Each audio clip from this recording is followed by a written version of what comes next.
on ne résout rien par le reproche en fait. Ce qu'on a envie de faire, c'est lui donner envie de faire ça. J'espère que vous avez compris la logique. On n'a pas envie de lui reprocher de ne pas faire, on a envie de lui donner envie de faire.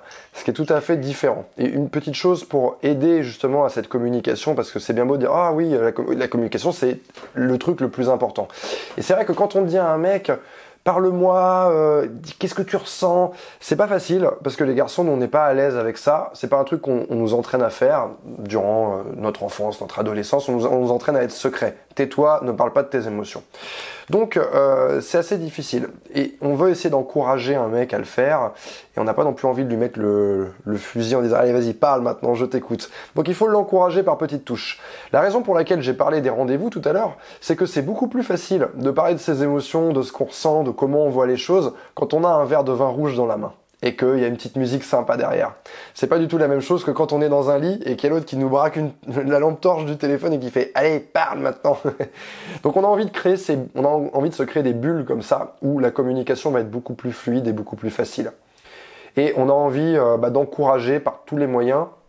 Faut jamais dire par exemple à un mec « Tu t'exprimes pas, tu parles jamais, ceci ». Parce qu'en fait, du coup, qu'est-ce que ça va faire en fait? C'est comme si vous étiez un prof de dessin et que vous dites... je sais pas, vous prenez Picasso quand il est petit, vous êtes son prof de dessin, tu dis « Tu dessines mal, c'est de la merde ton dessin ». Est-ce que Picasso va devenir Picasso? Pas sûr.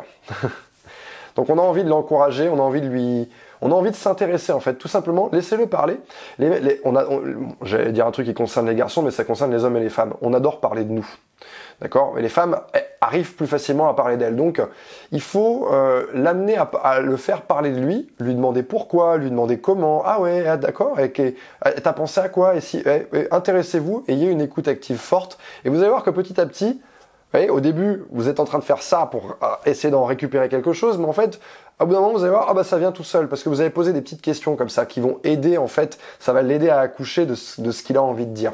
Et enfin, dernière chose très importante, je vais vous donner un exemple, mais celle qui débute une relation notamment, ça c'est hyper important, laissez-lui sentir qu'il a toute sa liberté.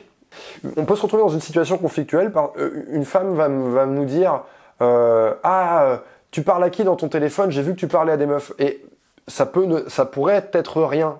Mais pourquoi on va pas lui en parler, nous, hommes, à notre copine, qu'il y a une fille qui nous cause sur Instagram? Il y a mon ex qui me cause sur Instagram et je n'en parle pas à ma copine. Pourquoi? Parce que j'ai peur de sa réaction. J'ai peur de la façon dont elle va réagir. Donc en fait, il faut essayer, dans le début de la relation, de remettre de la liberté en disant « Oh, t'inquiète pas, tu peux me raconter ça, il n'y a pas de souci, c'est cool », et montrer un petit peu l'exemple en fait. Allez, montrer un peu l'exemple. Je te raconte un peu ça, donc toi tu peux me raconter un peu ça. C'est comme je te raconte la fois où j'ai eu trop la honte, bah lui il va avoir envie de se montrer un petit peu vulnérable aussi. Donc il faut lui montrer ça, je sais que c'est quelque chose qui est pas facile à mettre en place au début de la relation. Mais moi un jour j'ai eu une femme dans ma vie qui m'a fait réaliser ça. J'étais en train de me poser la question de savoir elle était venue me voir plusieurs jours, est-ce qu'on doit rester ensemble tout l'après-midi ou pas? Et en fait elle m'a laissé de la liberté. Elle m'a dit tu sais, cet après-midi, on fait ce que tu veux. Moi, je comprends si tu as envie de faire ci ou si tu as envie de faire ça ou si tu as envie d'être tout seul.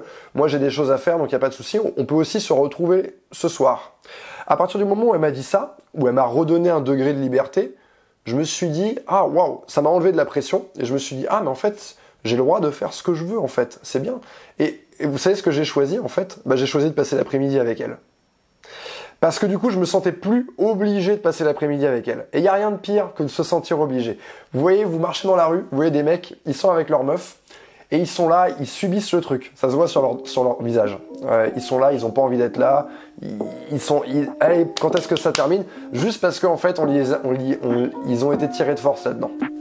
Voilà ce que j'avais envie de dire sur le degré de liberté.